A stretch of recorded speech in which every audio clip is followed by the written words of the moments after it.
এখন टाटा 1512 टिपर এখন गाड़ी ले आने सो इसका हिंदी में हम लोग ने वीडियो बनाए हैं।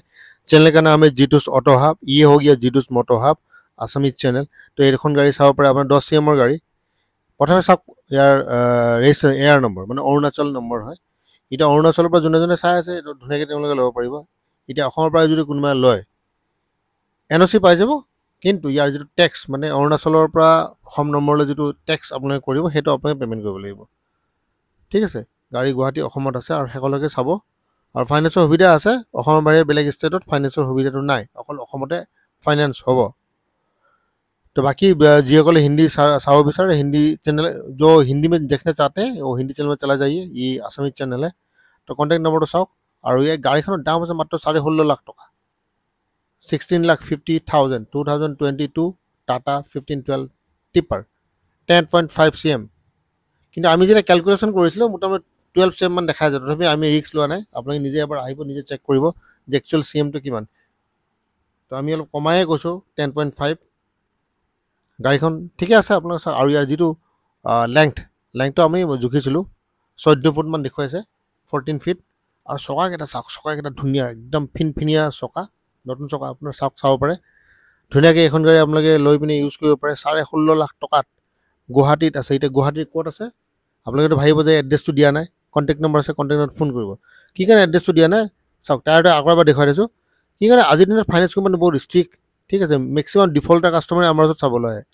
আৰু এজন মানুহ গাড়ী এখন মোটামুটি 1 ঘণ্টামান সময় লাগে। টায়াৰ চাব, ষ্টাৰ্ট কৰি চাব, বহুত কিবা কিবি চোৱাৰ পিছত গম পোৱা যায় তেখেত এজন ডিফল্টাৰ। সেইকাৰণে আমি আগতীয়াকৈ সুধিম যে তেখেতৰ চিভিলৰ স্ক'ৰ কেনেকুৱা, চিভিলত ভাল হয় নে নহয়। বাকী চকাকেইটা চাওক।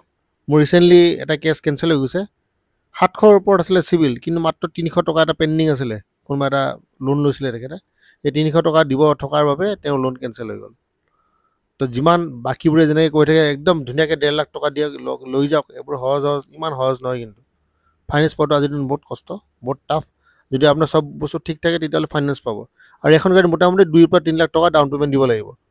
মই এইটো অনুমানিকহে কৈছোঁ, একচুৱেল ফেক্টটো ক'ব আপোনাৰ ফাইনেন্স কোম্পানী। এতিয়া ৰেট অফ ইণ্টাৰেষ্ট কিমান লাগিব সেইটো টোটেলি ডিপেণ্ড কৰিব আপোনাৰ আপোনাৰ চিভিলৰ ওপৰত।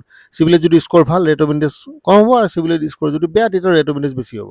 সেইখিনি আগতীয়াকৈ ক'ব পৰা নাযায়। ঠিক আছে, বাকীবোৰ আপোনালোকে চাব আৰু হিন্দী চেনেলটোও চাব, বেলেগ একো নাই। কণ্টেক্ট নম্বৰবোৰ চাওক, কণ্টেক্ট নম্বৰ দিয়াই আছে। অহাৰ আগতে ফোন কৰিব, খালি চিভিলটো মেইন।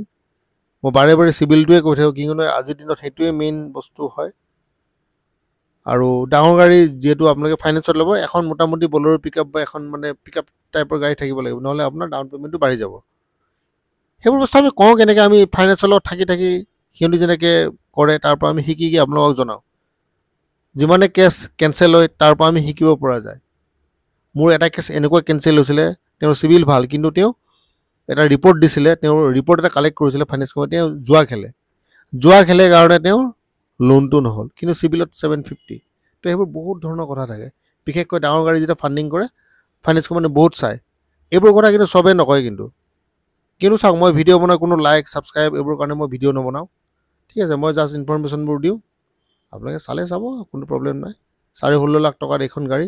কণ্টেক্ট নম্বৰ দিয়া আছে 2022 1512 টিপাৰ। এবাৰ দেখুৱাই দিছোঁ কেনেকুৱা হয়, গাড়ীখন চাওক।